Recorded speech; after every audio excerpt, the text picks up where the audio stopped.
The right to repair argument is about to get right up in your face, specifically if you have a beard. Philips has announced a new strategy to enable its customers to produce spare parts for their trimmers at home using a 3D printer. At issue are the variety of accessories that come with a personal care product such as a trimming kit. Think cutting guides, heads, or combs that are small and traditionally made of plastic. When any one of these items gets lost, a replacement must be found that's specific to the device, and even then, it's probably a few days away. Enter Philips Fixables, a collaboration between the personal care company and Czech-based Prusa Research. This effort hopes to make fixing part of everyday life and offers 3D printable spare part drawings along with clever fixes and creative upgrades designed with sustainability and longevity in mind. While Philips says it is seeking inspiration from user feedback, it is using Prusa to help validate the 3D printer designs for quality and safety. It also added that users should stick to its recommendations for materials and other guidelines. Currently, one replacement part is available via Printables, and it's an adjustable comb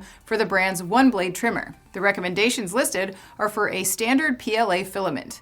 Philips warns users not to try to skimp on the amount of filament or the print time to avoid risking the durability of the end part. And as The Verge points out in a recent report, it's an exciting first step, but one that must scale in order to make a measurable impact. It's a welcome initiative, said the outlet, but one that's only going to result in meaningful improvements to sustainability if the company follows through and releases more than just a single accessory.